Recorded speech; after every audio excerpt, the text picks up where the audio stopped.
Hello दोस्तों, मैं Rahul Kumar are के स्टडी में आप सभी का स्वागत है। आज पढ़ाएंगे प्रश्नावली 1.2 संख्या 135 और 225 का HCF ज्ञात करने के लिए यूक्लिड विभाजन एल्गोरिथ्म तकनीक का प्रयोग करें। तो सबसे पहले हम लोग जानेंगे दोस्तों कि यूक्लिड विभाजन एल्गोरिथ्म होता क्या है।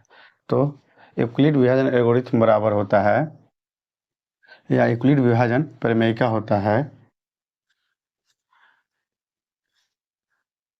यूक्लिड विभाजन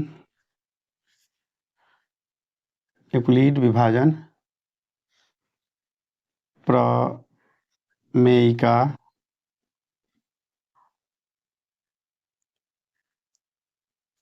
ए बराबर बी क्यू प्लस के आर। दोस्तों इसमें जानेंगे कि ए का मान क्या होगा, बी का मान क्या होगा, क्यू का मान कैसे आएगा और आर का मान कैसे आएगा। तो यहाँ क्वेश्चन में कह दिया है कि यूक्लिड विभाजन एल्गोरिथ्म तकनीक का प्रयोग करें। तो इसको आइए देखते हैं। तो सबसे पहले इसमें जानेंगे कि ए का मान, तो यहाँ दिए गए संख्या जो कि यहाँ इसमें दिए गए जो संख्या, जो सबसे बड़ी संख्या जो होगा वो ए का मान होगा और सबसे छोटी संख्या होगा जो बी का मान होगा और क्यू हमको निकालना होता है। तो यहाँ देखेंगे ए बराबर बी क्यू प्लस आर जो यहाँ हो रहा है, इसमें बी और क्यू के बीच में गुना का चिन्ह छुपा हुआ होता है। जब तक आर का मान 0 ना हो जाए जब तक हम लोग बनाते रहेंगे। तो इसको बनाने के कई तरीका है, लेकिन हम सबसे आसान तरीका आपको बताएंगे, एकदम आसान से आसान तरीका बताएंगे जिससे आसानी से आपको समझ में आ जाए। तो सबसे पहले देखेंगे, इसमें सबसे बड़ी संख्या 225 है और सबसे छोटी संख्या 135 है। तो इसमें ए का मान हो जाएगा 225 और बी का मान हो जाएगा 135। इसका निकालने का तरीका क्या है आइए देखते हैं। 225 बराबर बी का मान यहाँ है 135। बी और क्यू के बीच में गुना का चिन्ह छिपा होता है दोस्तों। क्यू का मतलब क्या होता है, आर का मतलब क्या होता है, आइए दोस्तों इधर समझते हैं।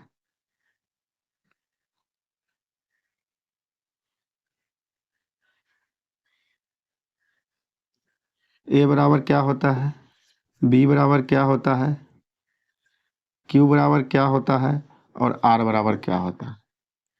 तो ए सबसे बड़ी संख्या होगा, ए का मान जो होगा सबसे बड़ी संख्या होगा। बी सबसे छोटी संख्या होगा, दिए गए क्वेश्चन में सबसे छोटी संख्या होगा।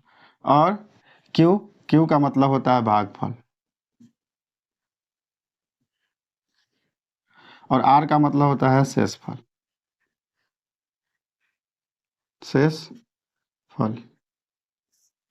तो आइए इसी के आधार पर हम लोग देखते हैं। इसमें हम लोग जानते हैं कि भाग जब हम लोग बनाते हैं, जब भाग हम लोग बनाते हैं तो छोटी संख्या से बड़ी संख्या में भाग देते हैं। आइए देखते हैं। इसमें बड़ी संख्या 225 है, तो 225 में भाग देंगे हम लोग 100 कितना से 35 से। तो दोस्तों इसको देंगे एक बार में, तो यहाँ हो जाएगा 135। अब इसको घटा लेंगे, 5 में से 5 जाएगा तो 0 बचेगा। यहाँ 2 में से 3 नहीं घटेगा तो एक दाई इसमें से लेंगे तो एक दाई का मतलब होता है 10 और 2 पहले से यहाँ तो 12, 12 में से 3 जाएगा तो यहाँ बच जाएगा 9। ये कट गया। तो अर्थात हम बोले थे कि क्यू का मतलब क्या होता है भागफल, तो यह भागफल निकल के आ गया। यही जो है शेषफल है। तो हम लोग को पता चल गया कि क्यू का मान कितना होगा और आर का मान कितना होगा। तो क्यू का मान 1 लिखेंगे प्लस आर का मान जितना शेष बचा उतना लिख देंगे 90।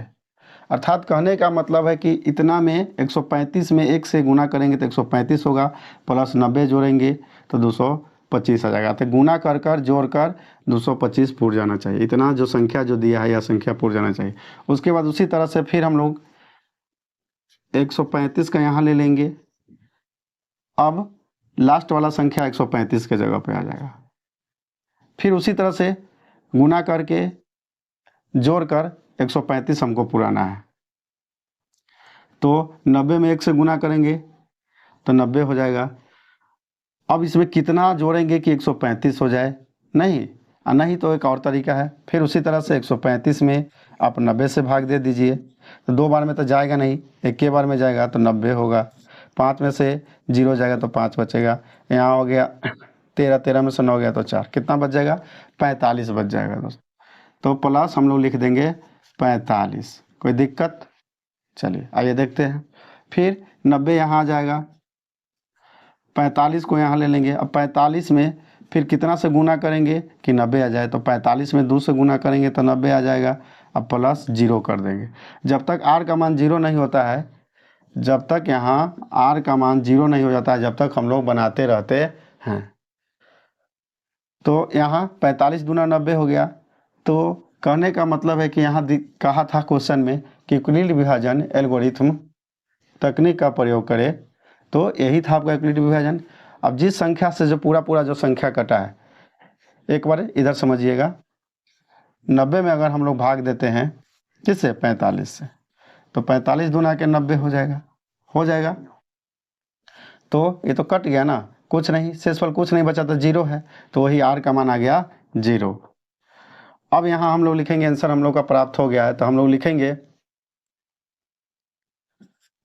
135, 225 का HCF बराबर 45 है। अर्थात क्योंकि 45 से ही पूरा कटा है, जिस संख्या से पूरा कटेगा वही मेरा क्या कहलाएगा? आंसर। यूक्लिड विभाजन एल्गोरिथम बराबर होता है a बराबर BQ प्लस r। जब तक r का मान 0 नहीं हो जाता है, जब तक इस क्वेश्चन को हम लोग बनाते रहते हैं। यूक्लिड विभाजन प्रेमी क्या कहता है, या यूक्लिड विभाजन एल्गोरिथम कहता है, जब तक r का मान 0 न हो जाए, जब तक यह क्वेश्चन को बनाते रहना है। आइए देखते हैं इसको कैसे बनाएंगे। इसमें जो संख्या दिया है 867 और 255, तो इसमें सबसे बड़ी संख्या जो होता है वो a का मान होगा, सबसे छोटी संख्या होगा b का मान होगा। तो 867 बराबर b का मान हो जाएगा 255। b और q के बीच में गुना का चिन्ह छुपा है, तो गुने। अब 255 में कितना से गुना करे कि 867 आ जाए, या 255 में कितना से गुना करके प्लस करे कि 867 आ जाए। तो ऐसे तो हम लोग अंजादिये कर नहीं पाएंगे, क्योंकि अंजादिये करने में तो बहुत सारी परेशानियां होगा। तो इसका सबसे आसान तरीका है भाग लेकर इसको हम लोग बना लेंगे। क्या लेकर बनाएंगे दोस्तों? भाग लेकर। अब ये देखिए, हम लोग जानते हैं कि बड़ी संख्या में छोटी संख्या से भाग दिया जाता है। तो 867 भाग देंगे हम लोग 255 से। इधर समझेंगे दोस्तों, 255, तो इसको 3 बार में देंगे हम लोग भाग इसको। तो 3 बार में यहाँ देंगे तो कितना हो जाएगा? इधर देख लीजिए दोस्तों, 255 में 3 से इधर जो हम लोग करेंगे दोस्तों, तो यहाँ हो जाएगा 5 3 15, 5 3 15 1 16, 3 दूना 6 1 7, 765 हो जाएगा। हमको लाना कितना था? 867। तो दोस्तों 867 में से 765 को हम लोग घटा देंगे तो r का मान निकल कर आ जाएगा 2 0 1, 102 बचा। अर्थात कहने का मतलब है कि 255 में 3 से गुना किए तो आया कितना? 700 कितना आया है? 765 आया है। 765, इसको घटाएंगे तो बचेगा 2 0 1, 102 बचेगा। तो ये हम आपको बोले थे कि जो भागफल होता है वो q का मान होता है, जो शेषफल बचता है वो r का मान होता है। तो इसी टर्म में हमको तोड़ना था। तो क्यू के जगह पे लिखेंगे 3 प्लस आर के मान आ गया कितना 102 फिर 255 आ जाएगा ए के जगह पे। ये क्रिया बार बार करना है हमको, क्योंकि आर का मान जब तक 0 नहीं होगा जब तक हम लोग इसको बनाते रहेंगे। ठीक है, आइए देखते हैं। अब 102 यहाँ आ जाएगा गुने, अब देखिए 102 में कितना से गुना करेंगे और प्लस कितना जोड़ेंगे कि कितना पुर जाए 255 पुर जाए, है ना। तो फिर उसी तरह से हम लोग क्या भाग विधि से देख लेंगे। तो फिर 255 भाग देना है कितना से 102 से, तो इसको 2 बार में हम लोग दे सकते हैं। तो 2 बार में हो जाएगा 200, 100 दूना 200 और 2 दूना 4 यानी कि 204 हो जाएगा। अब इसको घटा लेंगे तो 1 5 51 बचेगा, अर्थात ये हो गया आपका क्यू का मान और ये हो गया आपका आर का मान। तो इधर देखेंगे क्यू के जगह पे कितना आ गया 2 आ गया, तो 2 प्लस आर का मान कितना बच गया 51 बच गया। पुनः 102 यहाँ आ जाएगा बराबर 51 यहाँ आ जाएगा। अब 51 में कितना से गुना करेंगे कि 102 आ जाए, तो 51 में 2 से गुना करेंगे तो 102 हो जाएगा। तो 102 हो जाएगा अब प्लस के 0 हो जाएगा। तो 102 में 0 जोड़ेंगे तो कोई बदलाव नहीं होगा, कोई परिवर्तन होगा नहीं होगा। तो 51 दूना कितना हो जाएगा 102 हो जाएगा। तो अर्थात कहने का मतलब होता है कि 51 में 2 से गुना किए अब प्लस 0, अर्थात गुना करके जोड़ने पर ये वाला संख्या पूर जाना चाहिए। उसी तरह यहाँ भी देखिए इसको गुना किए कितना से 102 में 2 से प्लस 51 जोड़े तो इतना पूर गया। उसी तरह 867 यहाँ था, तो 867 लाने के लिए हमको क्या करना था 255 में 3 से गुना किए प्लस 102 जोड़ दिए तो 867 पूर गया। उसी प्रकार से 255 को पुराना था, उसी प्रकार से 102 को पुराना था, है ना। तो अब कहने का मतलब है, अब यहाँ ध्यान देंगे हम लोग कि जिस संख्या से पूरा पूरा कटेगा वही मेरा क्या होता है HCF होता है, अर्थात मौसा होता है।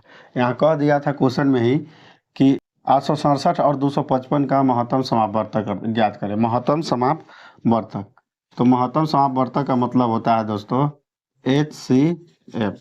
क्या होता है HCF, या इसको मौसा भी कह सकते हैं। ठीक है, तो इसका आंसर हम लोग निकालेंगे तो लिखेंगे 867,